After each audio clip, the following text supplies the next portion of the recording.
Have you ever felt the hairs on the back of your neck stand up? Or sensed something lurking just beyond the shadows? Tonight, we're diving into the world of the eerie, the unexplained, and the downright terrifying. From chilling true stories to bone-chilling urban legends, these tales will haunt you long after the video ends. So, dim the lights, grab a blanket, and get ready, because these horror stories are not for the faint of heart. Are you brave enough to continue? The mystery of haunted elevator. Certain locations seem to have a peculiar sense of isolation, as though time had stopped there. During the day, everything appears normal, but at night, when there is no movement and only the sound of your own footsteps can be heard. Good evening. My name is Eric, and I would like to share an experience that left me uneasy for a long time. Perhaps it was all in my head, but I started working in this type of place thinking it would be just another quiet shift. But over time I realized that something wasn't right, something that no one could explain. I started working as a night security guard in a partially deactivated commercial building in downtown Illinois, but to be honest, I never enjoyed the night shift. The building was large, but only a few floors were still in use. The rest had been abandoned for years. At first, I thought it would be an easy job because, after all, who would want to break into an almost empty place? However, within the first few days, I noticed something strange with the elevator panels. They seemed to move on their own, especially in the middle of the night. Whenever floors that weren't supposed to be in use went up and down, the elevator would eventually open its doors on the ground floor without a single living soul inside. One of the older doormen explained that this was normal and that sometimes electrical failures caused it, but I couldn't get rid of the sluggish feeling in the air. It seemed like something invisible was entering or leaving every time those doors opened, even though there was never any evidence of a human presence. As the weeks went by, other things began to worry me, and occasionally, while keeping an eye on the security cameras, I would spot odd shadows moving through the hallways of the empty floors. However, when I physically checked, all I saw were hallways that had a mold and dust odor. The security guard who worked the previous shift told me about strange noises coming from inside the walls, rustling sounds as if something was moving within them, but he also said that none of this was new and that I would eventually get used to it. The most unsettling thing was that, after he said that, I felt as though the entire building was watching me. One night in particular, I swore I saw a shadow standing in front of one of the 7th floor glass doors. But when I arrived, the place was completely empty.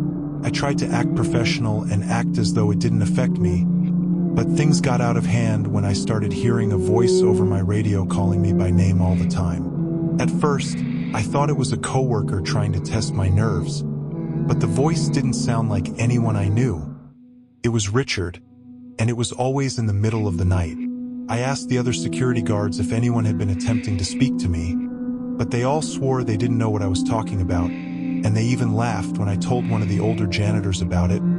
They even laughed and said that perhaps the building was playing tricks on me. He simply shook his head and said that a lot of strange things had happened there.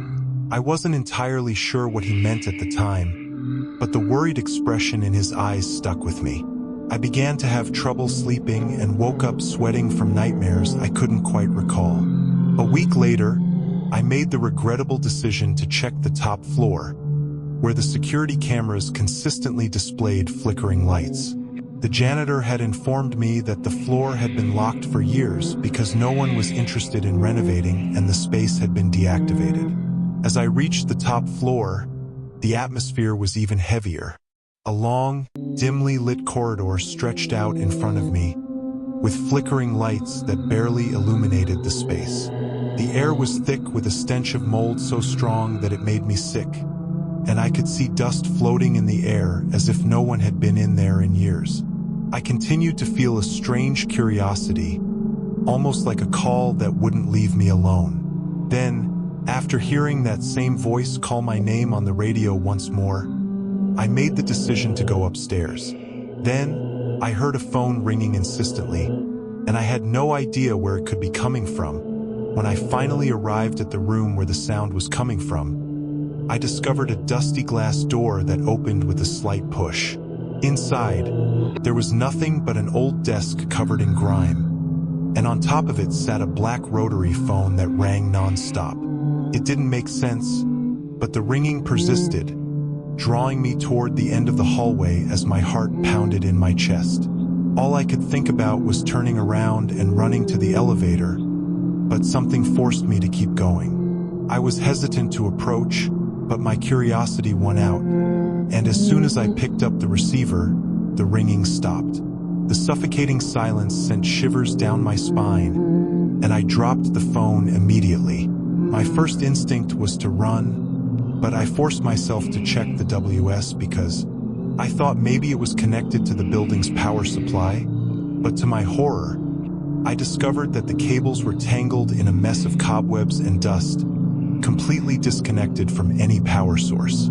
On the other end, there was only heavy breathing, slow and deliberate, as if someone was standing very close to the microphone, but no words came through. Suddenly, I heard heavy footsteps in the hallway that sounded like boots dragging across the floor. I froze, wondering if I should call for help over the radio or keep quiet. I finally plucked up the courage to peek out the door, but all I saw was the same empty hallway stretching into the dimly lit distance. But I could swear that for a brief moment I saw the shadow of someone turning the corner at the far end of the corridor. I was so haunted by this experience that I decided to speak to the janitor again. He sighed deeply before finally telling me the truth. Years ago, a worker died in the elevator shaft. At the time, the building's circumstances were never fully explained, but the janitor told me that ever since, the building had never been the same. Many people had complained about the elevator moving between floors without anyone inside, the sound of chains dragging doors opening on their own, and the elevator itself moving between floors. He also explained that every company that attempted to rent space above the 10th floor eventually left, citing security concerns and unstable electricity. That's how the building ended up almost abandoned following that conversation. I began paying even more attention to the elevators. Every time one arrived at the ground floor without being called, I felt a chill go down my neck. One night, I decided to look at the security camera recordings. It felt like this story was repeating itself with me at the center. In a few clips, the elevator doors would open on random floors, and for a brief moment, a dark shifting shadow would appear in the doorway. This disturbed me. Even stranger, the recordings caught a faint, almost imperceptible static noise every time the shadow appeared, as if someone was trying to speak but couldn't. The sight of it made my stomach turn, and I began to question whether I really wanted to continue working there every night.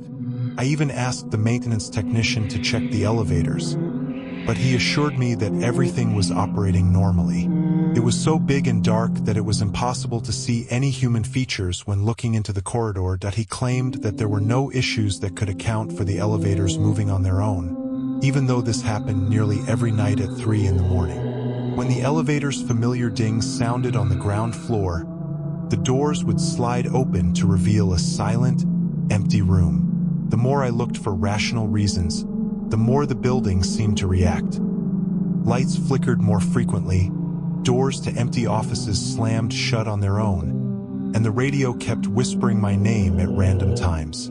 I occasionally went to check the lobby, but every time I found nothing but a hauntingly empty area, as if something was taunting me and daring me to discover the truth. I began to feel as though I was being watched all the time. After a few days, I finally met a former resident who frequently stopped by to chat with the janitor during the day. Curious, I asked him about the building's history, and he repeated the story of the worker who had fallen down the elevator shaft, but added even darker details.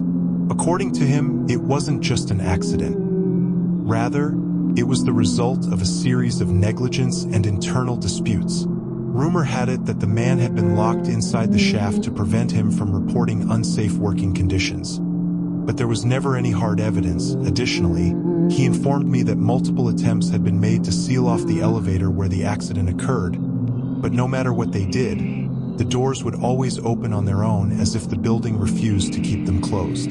These revelations sent my mind into a tailspin that night, and I had the worst nightmares yet. I dreamed that I was trapped inside the elevator shaft, unable to escape, and I felt as though something invisible was pressing down on me, preventing me from moving. I woke up gasping for air, convinced that I had heard someone shouting my name in the dream, but even after I was fully awake, I couldn't tell if the sound had been real. I told my boss one night that I wouldn't be staying there for very long. He laughed nervously and said I could take a few days off if I was feeling overwhelmed, but I didn't want time off. I wanted to quit and find another job. Any job, as long as it didn't involve walking through deserted hallways in the middle of the night before I formally resigned. However, I decided to watch the most recent security footage to finish my final report, and that's when I saw the most horrifying thing of all. In every clip where I entered the elevator, a dark figure was reflected in the mirror that IT was constantly observing. Had no distinct shape, just a vast shifting darkness with no face or features. But it was there, and each time the elevator doors closed, the shadow vanished, only to reappear in the subsequent recording standing beside me as if it had always been there. I repeatedly watched the video in an attempt to find a logical explanation, but nothing made sense. It was a trick of the light, a camera malfunction, or a reflection from something else. That thing was real, and it had been with me the entire time, and at that point, I was so shaken that I was certain that something supernatural was connected to me, or at the very least, to that damn elevator. As my shift came to an end, I decided to gather my courage one last time and climbed up to the security room to gather the tapes as proof that I wasn't going crazy. That's when I heard the phone ringing again, echoing through the dark, empty corridors. My mind froze, the phone had been disconnected, and I felt my pulse stop for a second. But I had no choice but to endure the rest of my shift because I couldn't just leave everything without warning. The night dragged on in a slow, agonizing manner, and I felt like I was being watched constantly, despite my better judgment.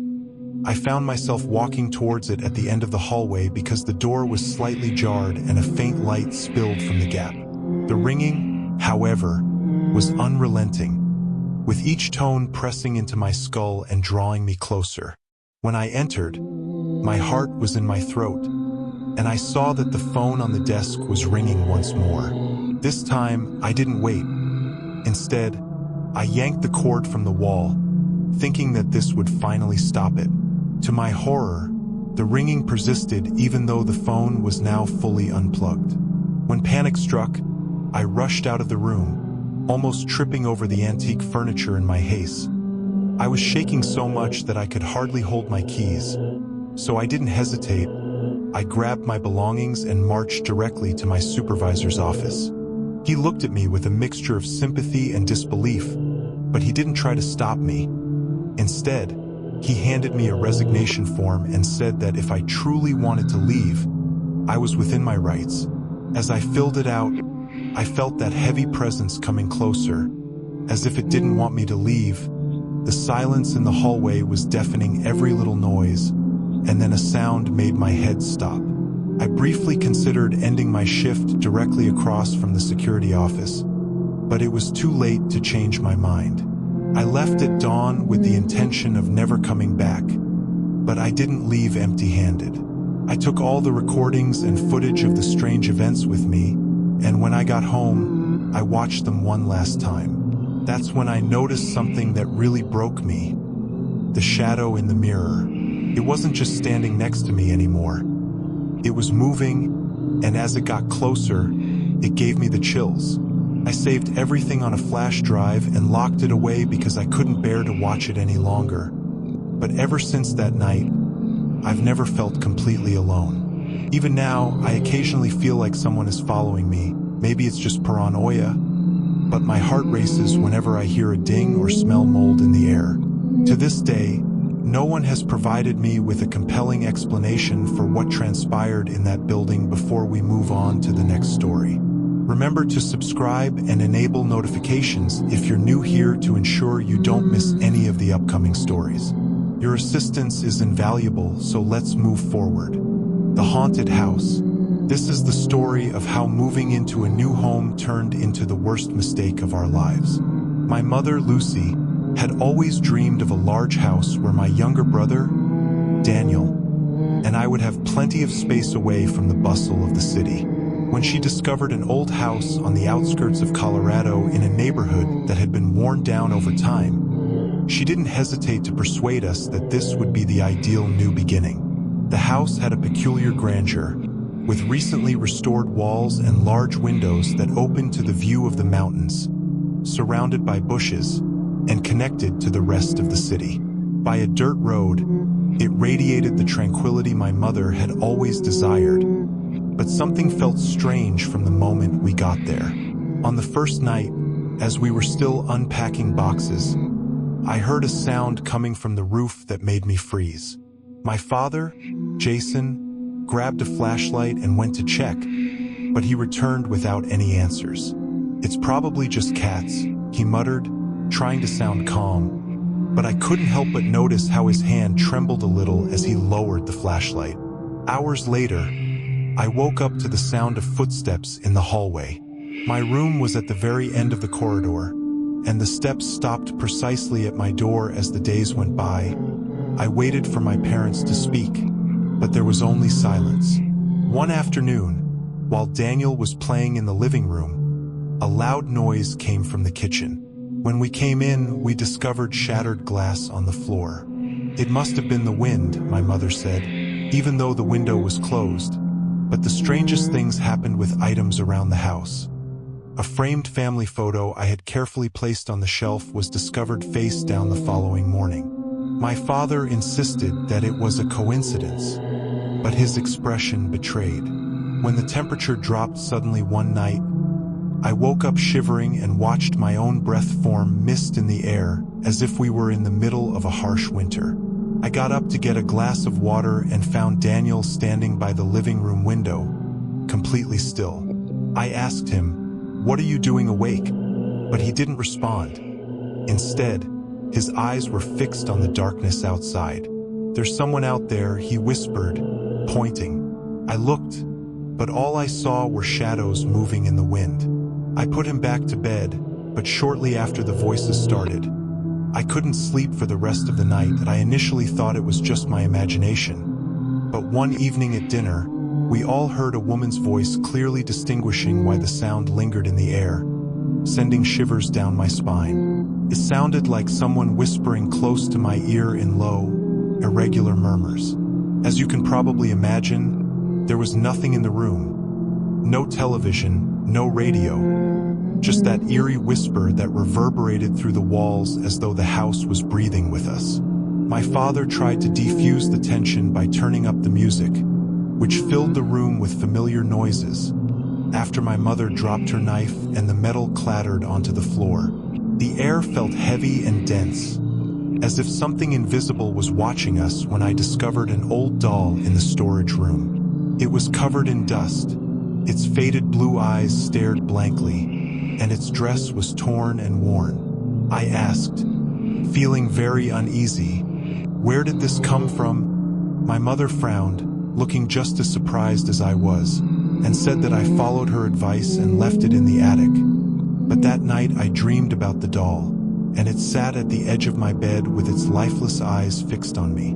I was startled awake, my heart pounding. I was positive that someone had been in my room, and that's when I realized we weren't alone. The dreams began to recur in the second week, but at first they were just random flashes. The images gradually became more distinct, resembling memories that weren't mine, of a young girl running down a dim hallway while yelling words I couldn't comprehend.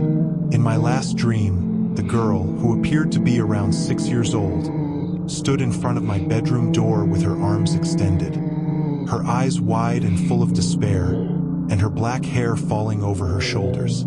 She was wearing a white dress that was stained with dirt. When I tried to ask her name, she pressed her fingers to her lips as though to persuade me to stay.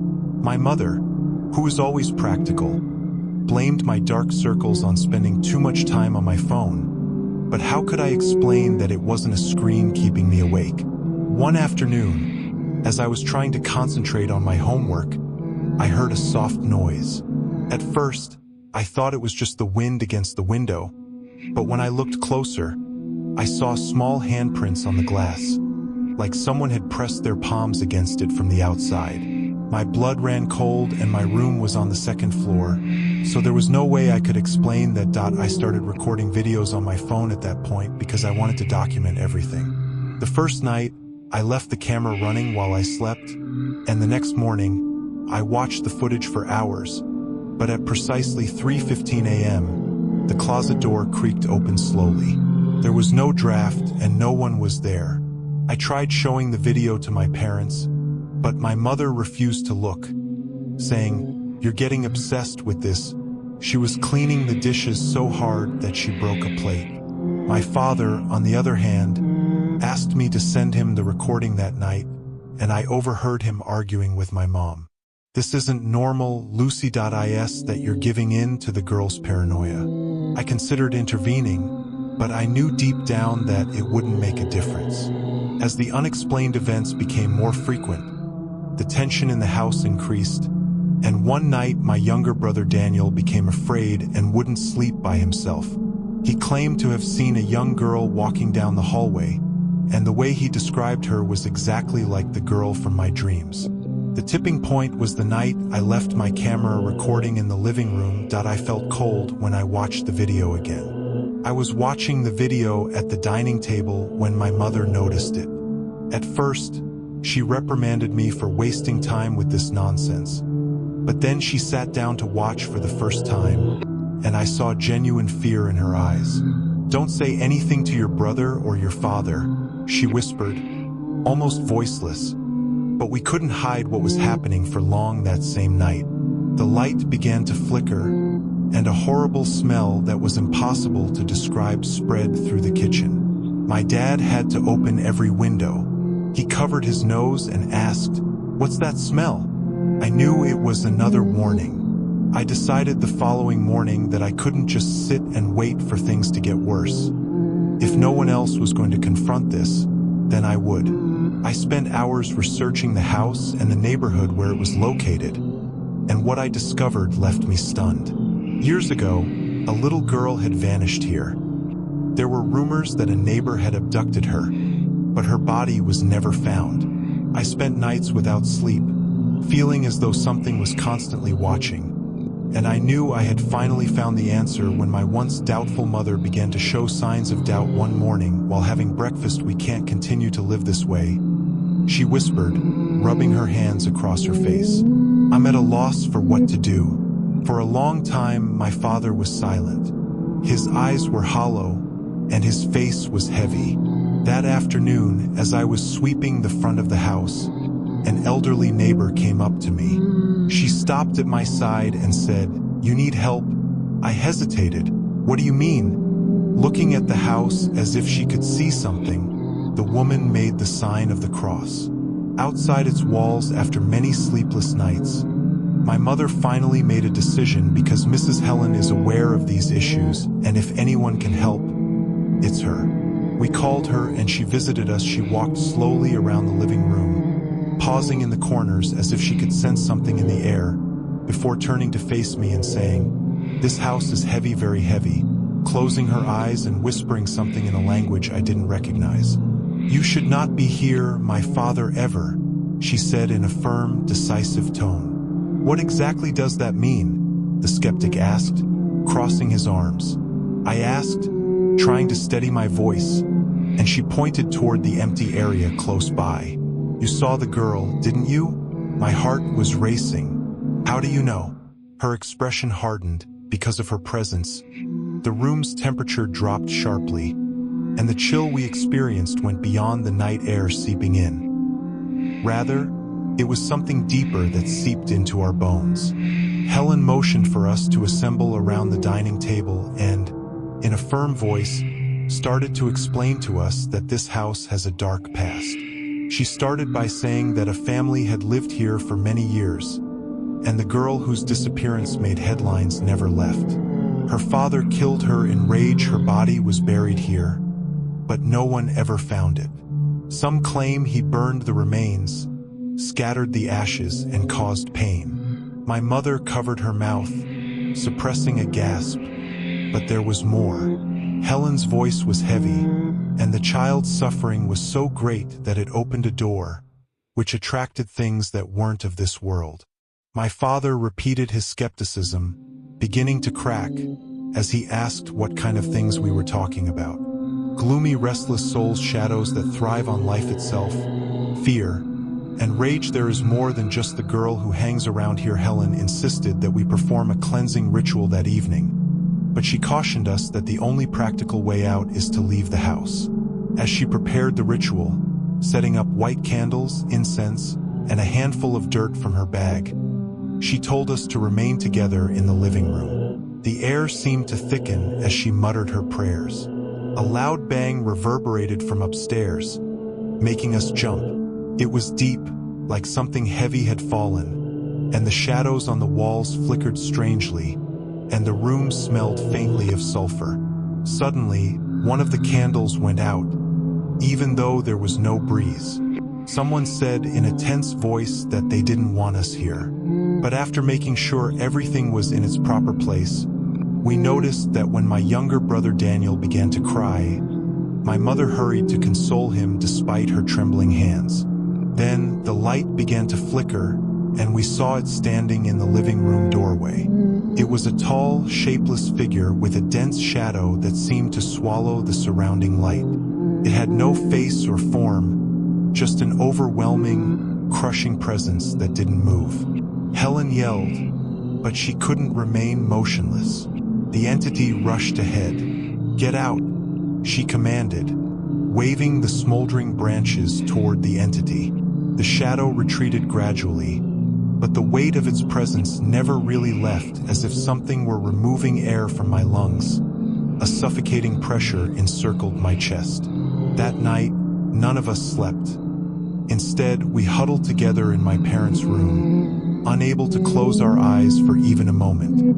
I had never experienced such fear before, and when morning arrived, Helen gave her final warning. "If you stay here, you will be marked." The girl does not only seek justice but destruction. Helen raised the burning rue leaves, and without touching them, they burst into flames, releasing thick, acrid smoke. But there is nothing else I can do because the others want to ruin you. This house didn't just want to frighten us. It wanted to devour us. The attack occurred at nightfall, right when we thought we had survived the worst. My parents exchanged a long, silent look, still refusing to accept the truth. But I knew because I had seen it, felt it. My younger brother, Daniel, was by himself in his room, holding his old teddy bear, when we heard him scream. It was a desperate sound that pierced the house's silence like a knife, and we hurried to him right away. He was curled up in a corner, trembling, his fingernails digging into the wall, and his eyes wide and unblinking with a terror I had never seen before.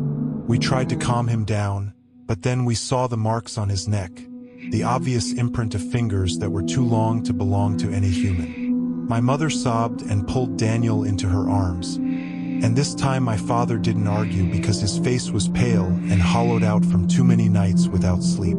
And we couldn't stay here for another second. We never attempted to live in seclusion again after that.